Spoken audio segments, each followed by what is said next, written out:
welcome back to my channel. It is me, Shani, and today I'm going to be doing my April bullet journal spread with you guys.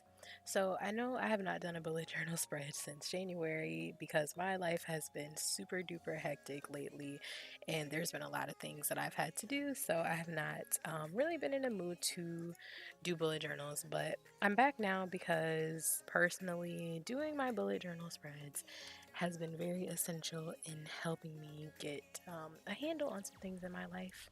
And it was very helpful having a mood tracker, which I decided to do something different with this month's spread because I feel like in January I did too many um, parts of the bullet journal that I didn't really need or utilize as much.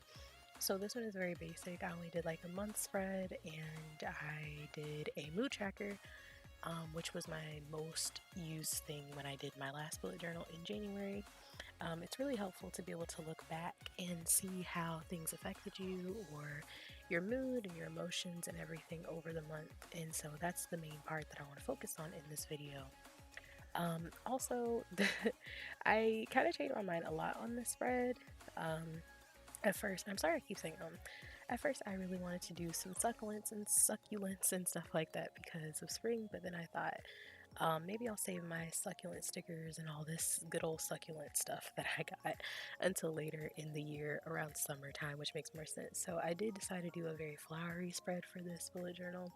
I have a lot of plant related, like flowery, springy, summery type stickers and stuff, and you know I love Dollar Tree, and I had recently gone to Dollar Tree and gotten a bunch of stickers with flowers and stuff. And so yeah, so the first thing I'm doing is like this really flowery spread with April. It's kind of wonky, but I did kind of experiment with different materials that I usually don't use.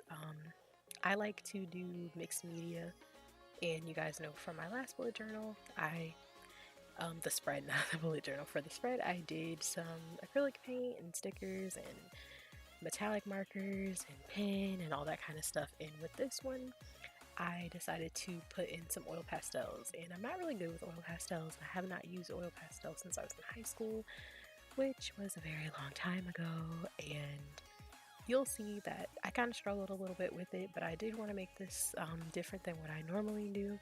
Again, I apologize for all the ums, I can't help it. But it's been pretty nice so far. I didn't spend as much time on this bullet journal as I normally do. And like I said, I wanted to try new things. I did like a lot of flowery stuff because it is spring. But yeah, you see me erasing a lot because I struggled. I wanted to incorporate a bunch more stickers and stuff that I got from Dollar Tree, a lot of plannery stuff too, some inspirational quotes and all that kind of stuff.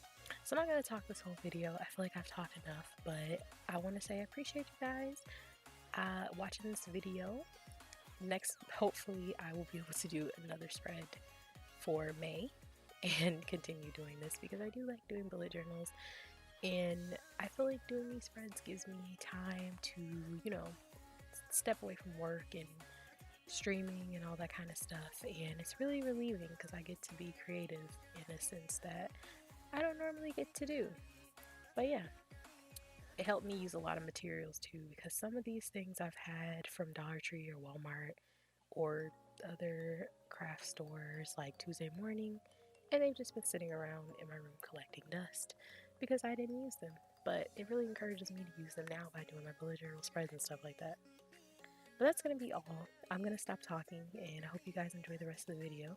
As always, if you enjoyed this video, be sure to leave a comment, subscribe, like it, share it if you want. And yeah, I love you guys, and I'm going to head out. Bye!